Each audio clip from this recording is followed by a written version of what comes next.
La branche togolaise de la Jeune Chambre internationale JCI commémore ce 11 décembre la journée de la citoyenneté active. Devant les caméras de Direct 7, le président national Raoult Bataka a présenté la portée et le sens de la journée. De la santé à l'éducation en passant par la culture, le social et la promotion des compétences, il a dressé le bilan des 12 mois d'activité. Je voudrais remercier déjà la télévision Direct 7 Web pour l'opportunité qu'elle m'offre pour pouvoir m'exprimer dans le cadre de la journée du 11 décembre.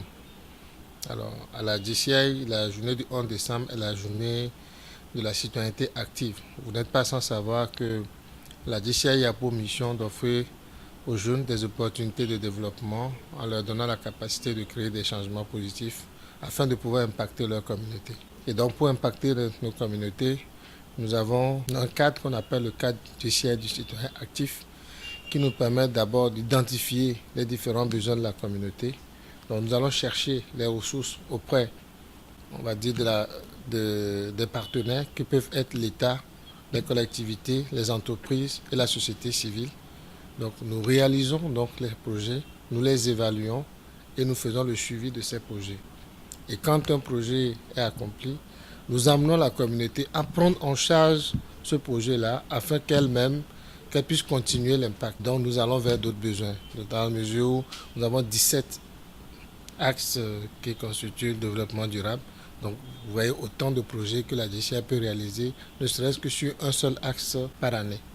Donc le 11 décembre à la JCI, donc, ça nous permet donc de pouvoir montrer combien la JCI, à travers ses projets, impacte sa communauté et combien nos membres, à travers leurs actions dans le monde entier, sont des véritables citoyens actifs et agissent pour le bien-être et le développement de nos communautés. Et donc, nous espérons que très prochainement, cette journée puisse devenir une journée internationale parce que nous avons comme partenaire principal à la JCI, nous avons les Nations Unies. Sinon, le thème du mandat 2018 à la JCI Togo, c'est « En marche pour la continuité de l'impact », avec comme slogan « Osons le défi de l'action ». Donc cette année, nous avons travaillé sur 3 axes donnés, notamment l'axe de la visibilité et de la ponctualité du protocole. Donc nous avons appelé le concept V2P.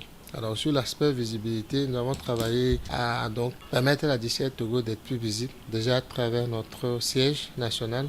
Nous avons eu le plaisir de pouvoir inaugurer l'enseigne du siège national de la JCI Togo le 10 mars, en présence de notre vice-président international qui était en visite officielle au Togo, le sénateur Mahamadou Ousmane. Et donc ça a permis donc à ce que beaucoup de structures et d'organisations puissent identifier la JCI Togo, le siège de la JCI Togo. Également sur l'aspect des réseaux sociaux, nous avons travaillé à ce que la JCI Togo soit visible. Nous avons été invités en tant que associations partenaires, donc d'autres associations, notamment le Conseil national de la jeunesse, à plusieurs activités qu'elles ont organisées. Le ministère de tutelle également, le ministère du développement à la base, de l'artisanat, de la jeunesse et de l'emploi des jeunes, qui nous a associés à beaucoup d'activités. Nous remercions au passage Madame le ministre, Madame Victoire Tomega Dogbe, qui était à nos côtés le 20 janvier lors de la rentrée solennelle de la JCI Togo. Nous avons aussi travaillé avec d'autres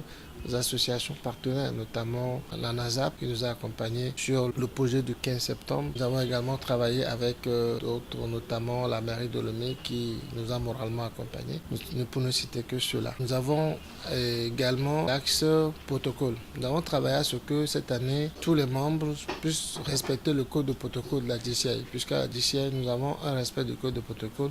Et nous avions constaté depuis un certain nombre d'années que ce code de protocole n'était plus vraiment respecté. Également, au niveau de la ponctualité, nous avons travaillé à ce que les activités démarrent à l'heure. Nous avons mis en place un challenge et je félicite au passage le travail effectué par mon assistant efficacité 100% qui a travaillé à ce que ce concept-là puisse prendre forme. Nous avons ce principe de continuité à la JCI qui fait que les mandats qui se suivent font en sorte que les projets puissent se réaliser. Parce qu'un an pour diriger, c'est grand, mais c'est court. Ça va vite, 12 mois. Au niveau des activités également, je peux dire que nous avons eu le marathon de l'espoir le 10 mars, où nous avons pu faire courir une vingtaine de jeunes femmes et jeunes filles pour montrer justement l'impact de la gente féminine dans le développement socio-économique de notre pays et aussi leur contribution justement à l'apport de l'impact communautaire au niveau de la JCI. Il y a eu beaucoup de femmes qui ont intégré la DCI et qui aujourd'hui font en sorte que la DCI puisse devenir et rester une organisation, on va dire, de jeunes leaders. Nous avons continué avec le projet du mandat, qui est un projet intitulé Une planète verte pour tous, dont les objectifs étaient d'abord la sensibilisation des jeunes, des populations sur les fléaux environnementaux, notamment les changements climatiques, les causes et les conséquences. Ensuite, il était question, naturellement, au niveau du second objectif, de les former sur la responsabilité sociale des entreprises, y compris celle environnementale. Et enfin, le troisième objectif, c'était de pouvoir redonner vie à nos carrefours en les transformant en espaces verts et les dépotoirs dans certains quartiers, de les transformer en aires de jeu pour les enfants et en faire justement des espaces vivables. Donc les 2 premières phases se sont déroulées. Le lancement a été fait à Kpalimé au mois de mars.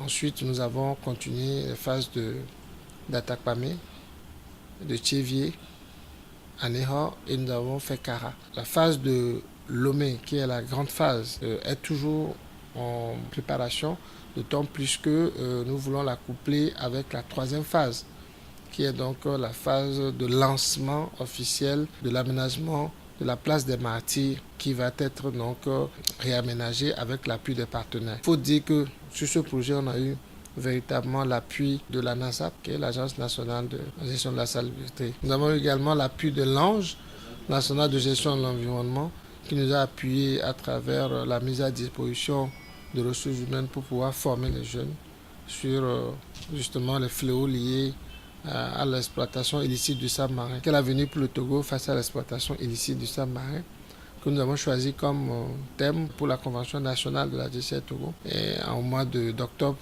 à Agbavi. Sur cet aspect, nous avions donc implanté un panneau de sensibilisation des jeunes d'Agbavi sur l'exploitation illicite du sable marin. Nous sommes tous sans savoir qu'aujourd'hui, encore dans nos villes, le sable marin est encore exploité de manière illicite et cela crée justement de l'érosion côtière et ça vraiment pénalise vraiment les riverains. L'Ange nous a donc mis à disposition un formateur pour pouvoir sensibiliser les jeunes. Et aujourd'hui, les jeunes d'Agbavi ont créé un club, le club élite des jeunes de Pougain d'Agbavi. Et pratiquement chaque samedi, premier samedi du mois, ils se réunissent pour nettoyer justement leur zone. Et je voudrais féliciter particulièrement un jeune parmi eux qui s'appelle Sandro, qui est vraiment le leader de ce groupe-là, qui nous a véritablement accompagnés dans ce projet. Et nous espérons, et c'est le projet que nous avons créé très prochainement, une organisation locale d'ici à Agbavi pour justement marquer cet impact-là que nous avons eu à travers ce projet de pouvoir sensibiliser les jeunes sur l'exploitation illicite du sable marin. Je voudrais féliciter et remercier au passage les présidents d'organisations locales de Lomé à Saint-Cassé pour le soutien et tout l'impact qu'ils ont créé dans leur communauté. Je tiens à rappeler que même dans le cadre du projet du mandat, nous avons organisé le projet du mandat avec l'appui dans chaque localité des organisations locales. C'est elles qui ont piloté le projet et donc qui ont associé soit les mairies, soit les préfectures de ces localités. C'est véritablement une fierté pour moi aujourd'hui d'être en décembre. Parce que généralement on dit quand vous n'avez pas travaillé, vous n'êtes pas fatigué. Quand vous avez travaillé en décembre, vous sentez véritablement que vous avez fait. C'est une fierté pour moi d'avoir pu mener la DCI Togo en 2018 et d'avoir appris aux côtés de mes membres du comité directeur national, que je remercie énormément, aux côtés de mes aînés, les past présidents nationaux, aux côtés des gardiens de notre organisation, on va dire les sénateurs, ceux qui veillent.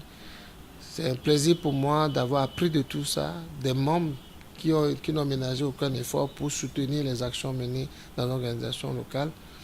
Et je suis d'autant plus rassuré quand je vois tout ce qui est en train d'être fait pour le mandat 2019 à travers l'impact du président national Florence Ragumon-Guédé, à qui je renouvelle toute ma confiance et qui il sait que je reste et resterai disponible pour servir l'organisation en 2019.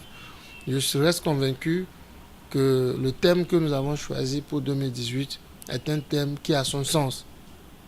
Si nous avons voulu que la 2018 soit marquée par le thème « En marche pour la continuité de l'impact », à ce jour, à la fin de notre mandat, au soir du mandat, nous pouvons dire que la marche continue. Je voudrais remercier la télévision Direct 7 pour m'avoir permis, en ce jour du 11 décembre, journée de la citoyenneté active à la DCI, de pouvoir justement faire le bilan du mandat 2018 et de pouvoir parler de la journée de la citoyenneté active à toute la communauté, à tout ce monde-là qui ne connaît pas encore la DCI et qui ne sait pas ce que la DCI fait au Togo et sur le plan mondial.